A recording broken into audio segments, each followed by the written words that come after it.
யூஸ்ஃபுல்லாக இருக்கும். ஆயில் தடவைனா முடியெலாம் வளராது அப்படின்னு பல விமர்சனங்கள் இருந்தாலும் எந்த ஒரு லாங் ஹேர் வச்சுருக்கிற கேர்ள்ஸையும் போய் கேட்டிங்கன்னா ஆயில் தான் வந்து மெயின்டைன் பண்ணுறதுக்கு ரொம்பவே யூஸ்ஃபுல்லாக இருக்கும்.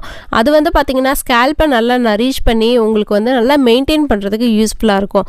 அந்த மாதிரி தான் வந்து எனக்குமே ஆயில் யூஸ் ஆகும். இன்றைக்கி ஒரு ஆயில் ப்ரிப்பரேஷன் வீடியோ தான் பார்க்க போகிறோம். என்ன ஆயில் ப்ரிப்பேர் பண்ண போகிறேன் அப்படின்னு பார்க்கலாம். நம்மளோட சேனலில் நிறைய விதமான ஆயில் ப்ரிப்பேர் பண்ணி போட்டிருப்பேன். நம்மளோட சேனலில் ஆரம்பத்துலேருந்து பார்க்குறவங்களுக்கு தெரியும். நான் பார்த்தீங்கன்னா every 3 months or every 4 months வந்து ஆயிலை சேஞ்ச் பண்ணுவேன். இந்த மாதிரி வீட்லேயே ப்ரிப்பேர் பண்ணி ஆயிலை வந்து நம்ம தடவுறப்ப அதோட நியூட்ரிஷியன்ஸ் எல்லாம் நமக்கு கிடைக்கிறப்ப நம்மளோட முடி வந்து நல்லாவே வளரும். ஸோ இன்றைக்கி ப்ரிப்பேர் பண்ணக்கூடிய ஆயில் பார்த்திங்கன்னா இதுதான். Black seed oil, kalonji oil, என்ன வேணால் நீங்கள் சொல்லிக்கலாம், கருஞ்சீரக எண்ணெய். ஸோ அதை பேஸ் பண்ணி தான் வந்து இந்த ஆயில் வந்து ப்ரிப்பேர் பண்ண போகிறேன்.